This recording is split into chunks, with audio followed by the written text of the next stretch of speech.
美食台的朋友们，大家好，我是马建刚，中餐研发厨师。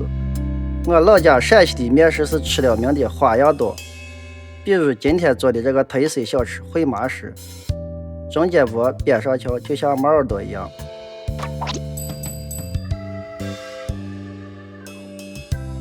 首先和面，用高筋面粉加适量的盐来做，口感更筋道。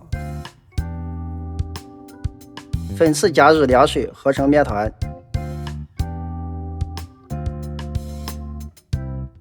盖上湿布醒发20分钟。醒发的时间段，我们来准备配料：土豆、胡萝卜、口蘑、西红柿、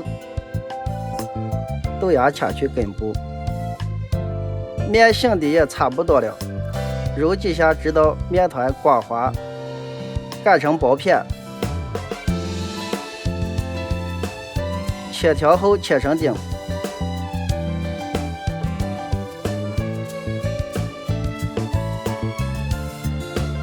撒少许浮面，搓散。接下来就是很关键的一步了，大家一定要看仔细。取一个面丁，用大拇指按下并向前搓，形成中间凹陷，类似猫耳朵的小面卷。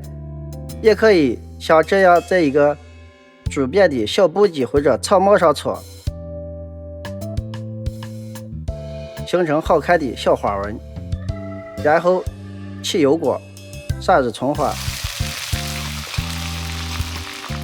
把番茄炒到软烂出汁，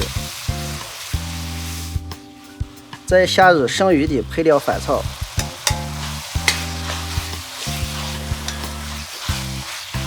下盐、糖、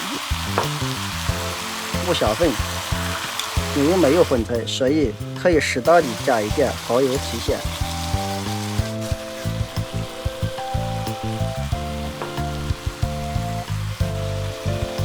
加入豆芽，倒入开水后，加入麻食煮上3分钟。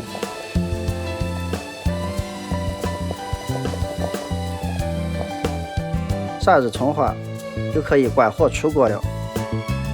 吃的时候根据自己的喜好加入香菜、油辣子和醋，这个味儿聊炸了。麻食一般选用小麦面粉来做，有人会选用荞麦面粉，或者是加入菠菜汁或者红萝卜汁，提高它的营养成分，颜色也好看。烩在我们老家一般叫一锅煮，就是把所有食材、配料、调料加入适量的水，通过温火慢煮，达到汤味浓郁的这一种烹调方法。在我们陕西，麻食有多样吃法，一般在冬季天气冷的时候都会选择烩麻食，夏天的时候有炒麻食或者凉拌麻食、油泼麻食，先要煮熟，用冷水过冷以后再做。麻食的配料可以根据个人的喜好和季节性来选择，比如黄豆、木耳、菠菜、洋葱、